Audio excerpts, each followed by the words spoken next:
Bonjour, je suis Antoine Coquillon, ergothérapeute. J'espère que vous allez bien comme les 5 doigts de la main. Dans cette vidéo, nous allons voir donc comment porter un enfant ou un bébé au quotidien. Donc les objectifs, ça va être de connaître le matériel autour du bébé, de savoir comment porter l'enfant ou le bébé et améliorer également l'approche relationnelle. N'hésitez pas à vous abonner à ma chaîne. Je vous renvoie également sur mon autre vidéo sur les bonnes postures au quotidien où notamment vous allez avoir des informations au niveau anatomique.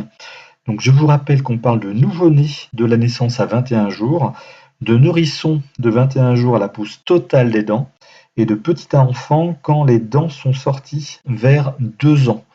Voilà, au niveau de la littérature, on va parler d'enfants à partir généralement de 3 ans.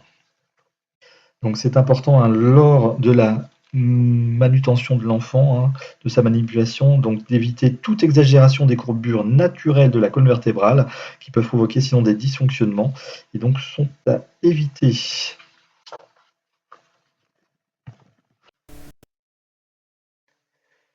Nous allons parler maintenant du matériel autour de bébé, du lit, de la table allongée, de la chaise pour le repas, de la poussette. Nous allons également évoquer le porte-bébé et le réducteur de WC. Donc préférez le lit à roue avec frein, réglez la hauteur du sommier. Un deuxième matelas donc de 15 cm d'épaisseur pourra vous dépanner, notamment pour que l'enfant soit plus facile donc, à atteindre.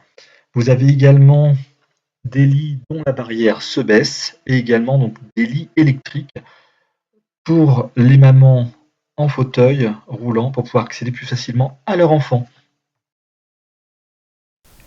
Donc régler la hauteur de la table allongée à hauteur des avant-bras, bloquer les freins, y déposer une serviette de protection. Tout le nécessaire de change doit être à portée de main. Donc, vous pouvez transférer donc l'enfant notamment avec la prise en hamac. Donc toujours avoir une main sur l'enfant lorsque vous le changez. Vous pouvez utiliser un escalier pour que l'enfant monte sur la table allongée. Donc c'est également important d'organiser l'espace allongé avec les couches, les lingettes et avoir un point d'eau à proximité. Donc régler la hauteur de la chaise haute à hauteur des avant-bras, bloquer les freins pour y installer l'enfant. Donc utiliser le transfert donc avec prise en pectorale. Donc vous avez également donc des chaises hautes qui sont évolutives du type les chaises trip-trap ou autres. Pour la poussette, donc la hauteur des poignets doivent être donc installées à hauteur des avant-bras toujours. Donc lors des transferts, n'oubliez pas d'installer les freins et également donc pour les transferts, je vous conseille plutôt une prise en berceau. Le porte-bébé est à éviter. Il doit être utilisé que de temps en temps, quand l'utilisation donc de la poussette n'est pas possible, car il va engendrer donc une fatigue pour le dos du porteur et une gêne respiratoire. Pour le bébé, il va entraîner un tassement de la colonne vertébrale et l'installation d'une insuffisance respiratoire, en particulier lors de son endormissement. Il doit s'installer donc devant quand le bébé ne tient pas sa tête, sinon le porte-bébé est à mettre derrière. Le réducteur de WC permettra aussi d'aider l'enfant à acquérir donc la propreté à ses 2 ans. Vous pouvez opter pour un réducteur de WC donc avec une petite échelle ou également donc un réducteur de WC simple avec un marchepied. Lors de l'allaitement, n'hésitez pas à utiliser un coussin. Donc lors de l'allaitement ou du biberon, élevez le talon du pied d'appui du côté de l'allaitement. Un oreiller donc peut être utilisé que vous pourrez bloquer entre la table et vous-même pour y installer votre avant-bras. Donc c'est important aussi lorsque vous nourrissez votre bébé de bien le regarder car donc votre bébé donc existe à travers vous. Donc maintenant nous allons voir donc comment porter l'enfant ou le bébé. Donc je vous rappelle donc les limites légales qui sont de 30 kg pour un homme et 25 kg pour une femme. Donc réaliser correctement les transferts, c'est important puisque nous nous rendons compte donc au quotidien qu'il faut soulever l'enfant du sol. Il faut également pouvoir le prendre dans son lit. Il faut également le porter. notamment donc on va lui dire au revoir, pour le câlin, pour le réveiller le matin, le porter également pour pouvoir le consoler, le changer, lui donner le biberon, lui donner à manger, jouer et le faire jouer, l'habiller et le déshabiller, ce qui va donc entraîner de nombreux transferts au quotidien, d'où l'importance de le porter correctement. Lors donc de la manutention de l'enfant, donc il y a des principes à observer. Ne jamais saisir donc par les membres pour éviter toute luxation.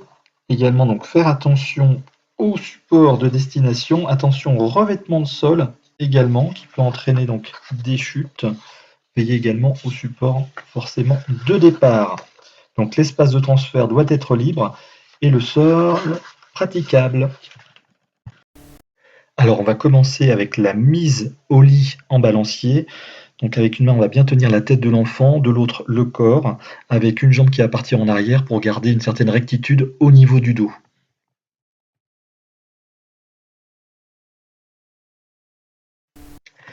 La tête est assez lourde chez le bébé, donc c'est pour ça qu'il est important d'avoir une bonne prise main, nuque, dos pour bien tenir sa tête, car il n'a pas la possibilité d'avoir un bon tonus au début. Ensuite, nous allons avoir la prise en hamac avec une main donc au niveau de la prise main, nuque, dos et une autre main au niveau donc du bassin en arrière.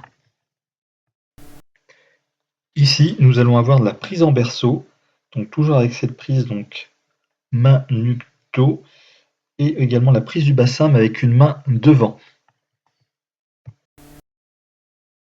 Là, nous avons à avoir donc la prise pectorale avec une main donc sous les fesses et une autre main donc pour la prise main, nuque, dos. Il s'agit là de la prise sur l'avant-bras. Donc on remarque toujours que l'enfant est toujours tenu bien près de nous pour pouvoir justement faciliter donc, le porté de l'enfant pour pouvoir préserver le dos. Donc avec un appui au niveau des fesses sur l'avant-bras et toujours cette tenue au niveau de la tête de l'enfant. Pour porter l'enfant, donc qui va être un peu plus grand, qui va venir vers vous, notamment en courant, n'hésitez pas à vous mettre en chevalier servant, donc avec un genou au sol, pour ensuite prendre l'enfant avec une main donc sous la fesse, comme précédemment, et une main donc au niveau du haut du corps. Voilà, vous pouvez également demander à l'enfant de monter sur une chaise pour effectuer donc pour le câlin. Voilà, pour vraiment pouvoir justement économiser votre dos et éviter les douleurs par la suite. Au niveau de l'approche relationnelle, il est d'abord important au début donc d'aborder l'enfant de manière auditive puis visuelle. Également donc de lui expliquer ce que vous allez faire, lui expliquer que son aide est importante. Donc lui demander par exemple de se mettre debout dans son lit, de lui demander donc de s'asseoir donc sur la table à manger avant de le prendre dans les bras. Donc c'est un moment d'échange avec l'enfant. Donc il faut prendre le temps, éviter toute panique, limiter tout inconvenu en prévenant les risques. Donc vraiment la sécurité est primordiale et surtout remercier l'enfant pour l'aide qu'il a pu vous donner. Si ce n'est pas le cas, lui dire qu'il fera mieux la prochaine fois quand l'enfant est actif, bien évidemment. Merci de votre attention et bon portage.